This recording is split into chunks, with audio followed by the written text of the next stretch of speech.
Magandang araw po. Ako po pala si Rhea Digulia ng GSTMB 12. Ngayon po, matutulong kaya natin ang pag-interview ng isang taong sumali sa fraternity. Dito po siya katabi ko. Magandang araw po. Magandang araw naman. Ano po pala ang pangalan niyo? Pinapangalan ako minsan sa mga katropa ko na si Mr. of Gangkod name ko po yun. Bakit po pala kayo sumali ng frat? Yung, kasi nangyari yun sa bilugbog ako ng mga anak ko. Tapos, yun, nakumbinsi rin ako sa mga kuya ko, gano'n. Kasi may mga fraternity rin sila. Tapos, mga higher, mga senior, gano'n, mga GP na. Yun, nagganyo ako sa kanila. Nakaranas ka ba ng hazing? Oo, nakaranas yun kapag sasali ka rin sa fraternity, tinatawag nila. Ang hising kasi, ginagawa yan kapag nag-associate or nagpapakita ng para katibay ng isang member o legal ang ginagawa nila. Yun ba? Ganun po ba? May naitutulong ba sa iyo ang pagsali ng frat? Para sa akin, ang naitutulong ng pagsali ng frat sa akin, nagiging open ako sa lahat ng mga ka-bro, brad ko, ganun.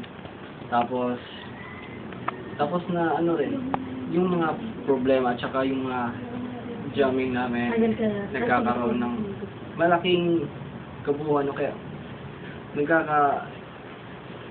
nagkakaigan nyo kami. Ganun. Paanong proseso ang ginagawa nyo?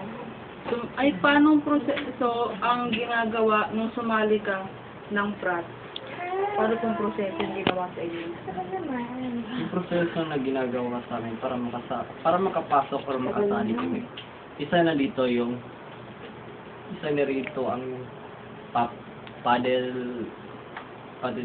papaluhid ka sa para maging isang member at saka patatakan rin yung member as a member. Kailangan ng tatak ng pagkabuuan ng isang.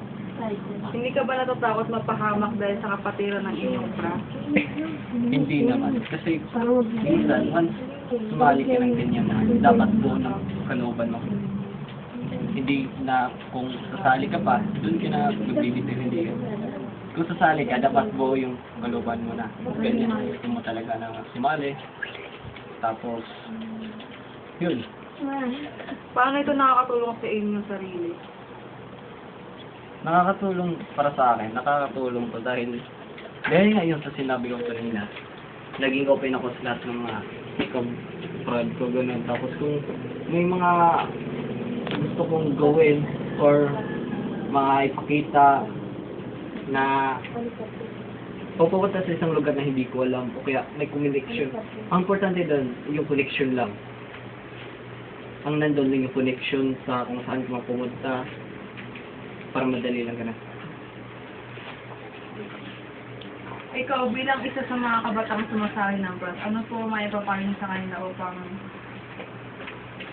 matulungan din sila kung paano paparaan sumali ng frat? Fraternity naman talaga, hindi lang naman yun sa nagpapakita ng sarili mong potential, kundi rin sa fraternity. Kung sasali ka niyan, dapat may depende naman yan sa'yo kung sasali ka o hindi. Kasi minsan yung sumasali na fraternity, yun yung mga minsan mga barkada, gano'n, kailangan ng connection din sa minsan kailangan din ng mga tulong, gano'n. Kasi sa kanila, gusto nilang sumali ng fraternity para may makatulong sa kanila. At saka, yun rin, makakaano sila ng connection sa mga ibang tao, gano'n. Sa mga nalalakas na tulad ng mga bugado, lahat yun. Ngayon po, bilang wala na kayo sa isang fraternity, anong aral ang natutunan mo? Ang naging araw ko, wala doon. Dahil sa, yun nga, may problema na, may pamilya na ako.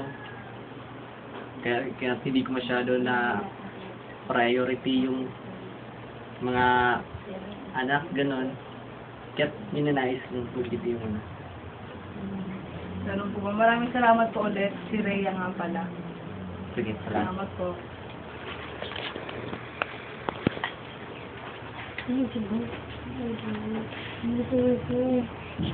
Ano ba?